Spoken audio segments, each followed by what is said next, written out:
cross-border buzz, AML, data privacy, and the global payment shuffle.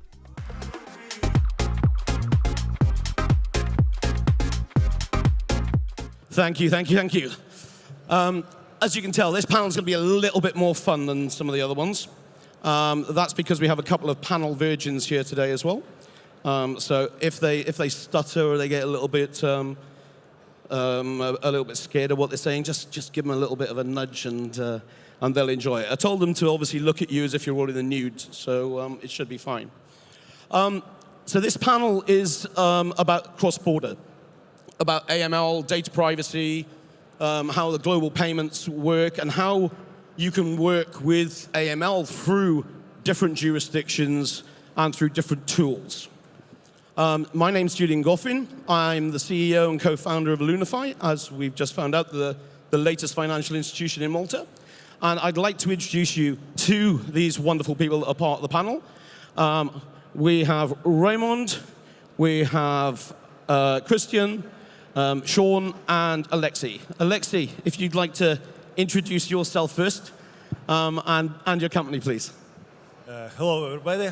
My name is Alexey. I'm from company MoneyGate, but this company now have rebranding, and since a few days before, it calls No Name. We are payment solution provider. We are working in Europe, in CIS countries, in Turkey, and we have some also projects with cryptocurrency, and we not involved, but we do know how to work with cross-border payments and everything. Super. Thank you very much. Guys, hold the mic closer and speak a lot louder, because we want to make sure they can hear you. Okay? Sorry. Hold the mic closer and speak louder. Shaun. Hello, everyone. I'm Shaun Choudhary. I'm the partner of LongOn Capital. We specialize in sell-side mandates, pretty much in iGaming verticals. Some of the marquee deals we have done, we sold Peter & Sons to Skill.net, sold Casino Meister to Kick Media, BetFast to Up Gaming. So that's us in a nutshell. Super. Thank you very much. Thanks a lot. Christian, other side of the fence here now, so. Hi, I'm Chris Zammit. I work for Bridge Advice. We're an advisory firm, mainly specializing in licensing, and we provide also advice on AML compliance, regulatory compliance, risk. So practically a bit of everything when it comes to payment institutions and financial institutions. Thank you again. Raimund. Yeah, Raimund, CEO of GlobiancePay, an electronic money institution based in Lithuania, providing dedicated SWIFT and SEPA IBANs with multi-currency functionalities for local payouts for, in general, a lot of verticals such as iGaming, crypto, payment service providers, and Forex. Super, thank you very much. So we're here to discuss a topic that's becoming sort of increasingly crucial in the interconnected jurisdictional world, which is the sort of cross-border alliance. So as transactions grow, not just in volumes but in complexity, the need of a strong framework around it grows as well. But what we have to be aware of is the over-regulation of that framework, and whether we go too far, that will actually hinder the way of working around the world. Let's start by discussing the impact of the sort of rigorous checks that are around the AML within the gambling industry. Shaun, we had a discussion earlier, and you mentioned previously that the excessive procedures could harm the industry. Would you like to expand on that sort of thing and why you believe that's happening? I think it's a fair example would be if you guys have eToro or a finance account, I'm sure you can do the AML checks. All the questions are answered in 2 or 3 hours. And then you can bet as much as you want in the stock market. Let's say Tesla shares. But if you want to do the same, legalized casino with a legal license, let's say Bet365 in the UK, you spend at least 2 months or 3 months even to put a big bet on in the slots. So that shows the disparity. How come, as a punter, I can do it within 2-3 hours, a big bet, on the stock market, and I can't do the same big bet on a licensed, regulated casino operator in the same jurisdiction. So that disparity, I do think it does drive some players away, unfortunately, from the regulated market. Is that right? I don't think so. Not to the gambling industry. And probably not to the governments as well, because they make good money out of gambling of all the trades we do as punters, let's say. They make immense amount of money on gaming taxes. They don't get that taxes on financial trading or stock market. So yes, I do wonder if there's an honest discussion that is AML checks, those money, gambling away checks, are they right, fit for the purpose? And how come we allow this disparity to happen between the financial stock market and the gambling industry, per se? So thanks. Guys, do you feel it? Is it stifling business? Do you think within our payments industry, within the payment side of it for gambling, do you think that the AML checks that have to be done are really stifling that business, really pushing it down? Or can there be other ways of actually doing it? Utilizing, single things like blockchain. So you put your details on the blockchain and then you can share that then because it's there, it's easy accessible to share around. Is that a solution? What do you think, Raimund? Yeah, probably we need to understand that usually if there are regulations, they are for a purpose. So one of the examples that after 2008 crisis, we got to know things like capital management and all the other things because before people weren't doing that.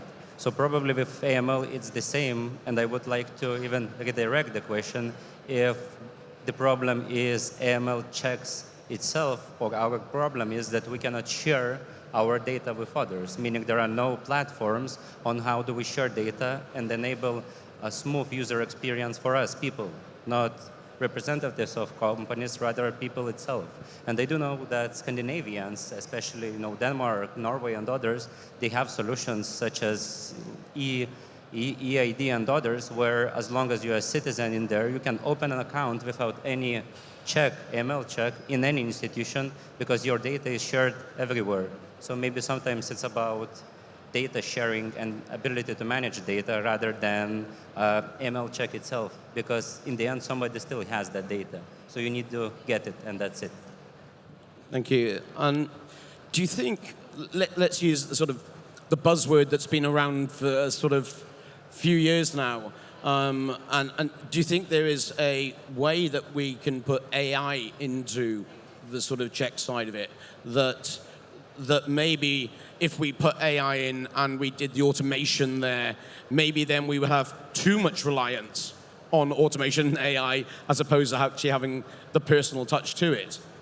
I'll pass that over to you, Christian, see if you would like to answer that. So when it comes to AI, one needs to, obviously with the volumes that are being processed, obviously you need some sort of automation and AI systems to help the process. But from my experience, I think some manual intervention on certain alerts obviously needs to be there. But the use of those systems to focus the resources on where actually it is needed, I think it's essential in today's world, with today's payment structures and the number of payment institutions involved in a particular transaction, for example. So the use of these systems is essential, but we need to be careful how to use them and where to focus actually the resources when using these kind of softwares. Okay.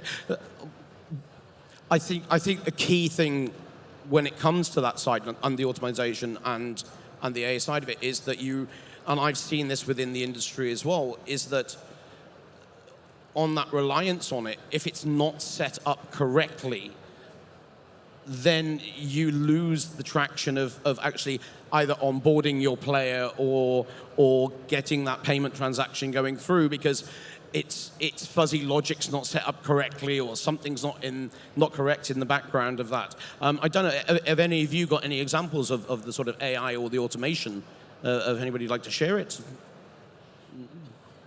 What sometimes I have noticed... That was lucky. In the past years, I used to work with the AML regulator, so we had a couple of cases where we saw some automated systems. The problem is that if if you put what's being fed in the system, the system is learning based on that data. So if it's for example the profile on a particular player, on a particular customer is inadequate or outdated, then the system will base its monitoring on that kind of data. So it's essential to populate and feed these kind of systems with the most updated data, and ensuring that the system is yielding the necessary results when coming to generating alerts for transaction monitoring purposes or any other purposes that it's being used for. Thank you. Thanks a lot. I'm actually gonna move now towards the sort of the cross-border solution side. And Raimund, we were speaking earlier as well, and you highlighted to me the sort of mismatch between the customer's country and the customer's IBAN being used in different jurisdictions, for a European IBAN to Asian markets to this and to that. You know, you lose access because of literally the area you're in. How do you feel that the industry could sort of help and address this regulatory banner? Yeah, so we work with regulators, both national, central banks and gaming authorities quite a lot. And a main issue that we see that sometimes when they see a problem, what they do, they tend to, prevent that by giving some kind of guidelines or requirements on how do you need to work. And with those problems, those are usually just a tip of iceberg, so they do not solve a root cause. So where does it get us? We live in a country, I'm from Lithuania, we live in a country with 3 million people and most likely more than 30 million IBANs issued all around the world. So we live in the country where gaming, if you don't have physical location, in most of the cases, even all of the cases, it's banned. So mainly 30 million IBANs are to some extent banned from being serviced because of where they are. But, and there was a case in a court for first time where operator won because they said that banning somebody, to accessing gaming operator with Lithuanian IBAN doesn't mean that you operate in Lithuania. It's just your IBAN, so you should be able to use your rights as free citizen and do whatever you want. If I come and gamble in Malta, that doesn't mean that I am illegal guy in here. So the general issue that where it comes and how it could be solved is as well data.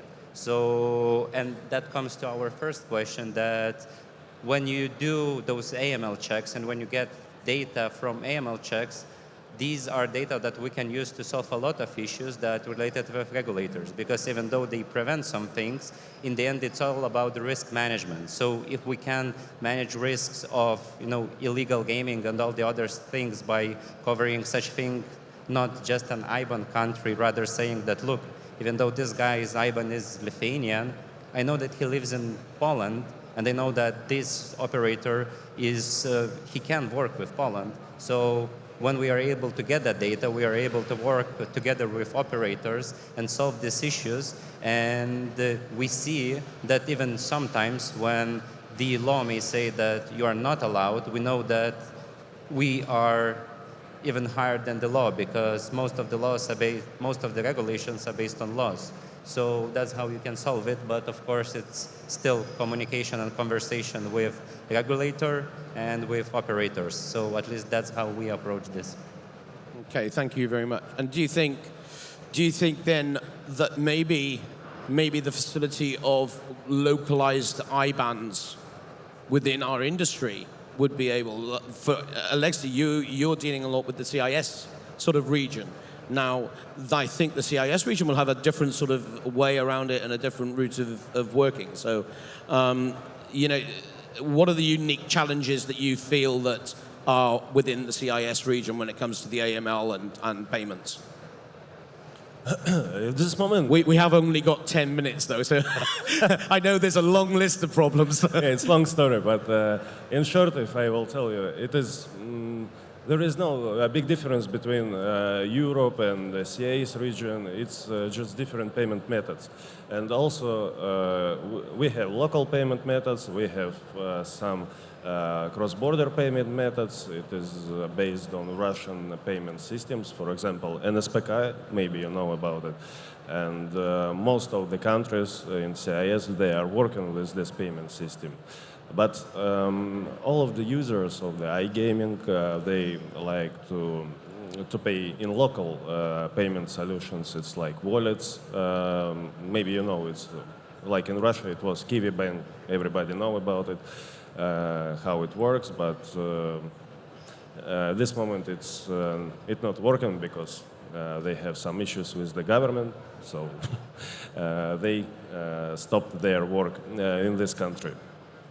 But as I see, I think the future of the payments in CIS region is in the wallet. Some type of the Kiwi, or it can be something like Stripe, TransferWise, or something else. It doesn't matter. But some common decision for this region, I think it will be the best for everything, because we are now working there with peer-to-peer payments. We are working with bank payment methods. It is like transferring money from the bank account to bank account. We have Yecom. We have a lot of payment methods, but most relevant payment method here in this region is at this moment is peer-to-peer, for example. Okay. Well, one thing that comes to mind, and I've seen this in a few regions as well, is the peer-to-peer type of payments. Now, how would we be able to ensure that the AML structure is still in place if we're utilizing peer-to-peer payments cross-border? You know, you're talking about different regulators, different areas, and ensuring that AML, especially on a P2P type of payment, is actually going to work. I'm opening that up to the whole panel, so whoever would like to take that, and Shaun, and thank you. Thanks for that. It's a tricky one because peer-to-peer is more like friend-to-friend, family-to-family, and you rightly said the regulator might want to be involved in that process because then there's anti-money laundering concern. But that's when exchange could come in place, like Airbnb. I can put my place up in London, someone could come and rent it. So Airbnb acts an exchange. And that exchange will be the one who has to do anti-money laundering checks, regulation checks for both sides. And it also goes back to a point Raimund kindly made that how about sharing of data? So an exchange can share data between two authorities. And so it is possible in today's day and light. A good example is where the share of data is airlines. You might fly with Virgin Airlines, but you will see your data gets uploaded with Air France. And if you fly with Air France, it gets uploaded with KLM. But I only flew with Virgin Airlines in London. But my data is with all of them right now. So it shows the airlines have perfected that sharing of data. And I'm sure they also have regulatory bodies and all. If they have done it, so why can't we do it? That's a question to ask. Thanks. Thank you very much. That's it's nice putting it from out of a gaming perspective into a sort of real life, as in and what we all use in our sort of normal life side as well. Let's talk about sort of embedded finance now as well, and sort of get down the route of sort of open banking. And again, I'm going to sort of open that up again to all of you as a panelist as well. Is the future of payments, the ability with open banking, the ability of some companies being able to allow gaming companies, for instance, to actually have the embedded finance within their systems. Is this an opportunity, or is this just opening up some more issues for AML and for regulatory side? And anybody can take that one as well. Raimund? Yeah. So we had quite a bit of issues in our country, and they do know that there are a lot of providers who start doing that without getting into the topic and understanding what they do. So in the end, yeah, that becomes an issue for them. they got blocked, they lose licenses, they bankrupt because they don't only have a reasonable business case. And where it leads, say us, is that you get a bit more requirements and it gets more difficult for you to operate. So on the regulatory side, we have quite a handful of issues with that, but nonetheless, it seems like extremely huge opportunity because for us, what embedded finance means that we, having a well-built infrastructure, we can sell that, we can provide that to all of our customers and say, look, we provide the infrastructure, you bring us customers. So in the end, for us, instead of looking for customers around everywhere around, we can ping one, say a bigger gaming company or forex company. We can provide them our infrastructure, and within a few days we can get 200,000 customers. So in general, for ultimate user, it gives a good customer experience because he has a single place where he can do all. For us, we get our hands on tight and we have extremely large amount of sales guys running around and bringing you a quality leads. So I think there is a lot of opportunities, but at the same time, it requires a lot of regulatory scrutiny. And on the side of provider, PSP such ours, it means that you need to guide your customer and you need to provide all of the infrastructure rather than give everything and say no, you do what you do. So yeah, I think there's too much that could that if you're not really on top of it, then people could actually take advantage of it, and it's your regulatory side that's at risk then. Talking about regulatory side, Christian, you've been on both sides of the fence here. Do you think, and we'll try and make this very quick and then open up to see if there's any questions, but do you think that there's a disparity between what the regulator thinks and wants to what actually happens in the real world? I think it's twofold, the issue. On one side, regulation always is reactive. So it's always as a result of something that has happened or of a new product structure, a new industry niche that came up. So it's always reactive. So there's always that period of time where regulatory expectations and industry practices are at a mismatch level. So that's one side of things. And then I think having been on both sides of the coin, most of the regulators are policymakers. They have never been practitioners, or they have been practitioners 15 years ago when the industry was completely different. So their mindset is different. Their expectations are different. When you come from a practical point of view, things tend to be slightly different than what the regulator sometimes tends to expect. So I think we need to strike the right balance between the expectations of the regulator compared to the industry practices and how the market operates. So I think that is where we need to work, and it needs to come from both ways, from the industry challenging the regulator and providing information, exchanging information, explaining, and the regulator being open to having the industry coming and explaining certain product structures, the way they operate, and try to balance things in terms of expectations and compliance that is required. And I think if we manage to get to that point, it would be the ideal situation, because the industry can operate more freely with the peace of mind that they're in line with the regulation, and the regulator would have the peace of mind of understanding where the market is and where the market is going. Thank you very much. I think with that, there's obviously the gaming industry has its own network of let's say representation, like with the likes of iGen and things like this. And I think if there's a lot more talking between the regulatory side and the gaming side, and they're actually working together, then you could actually get that balance and then get that full understanding, and maybe the regulatory side then could have more of an understanding of the real life situations that's going on. We have got a very, very short time, and I will open it up. Are there any questions at all that can be very, very quickly said to our panel? Thank you. Ladies and gentlemen, I'd like you to put your hands together and thank the guys on the panel today. They've been absolutely wonderful and opening our eyes a little bit more to the AML side of cross-border. Thank you very much.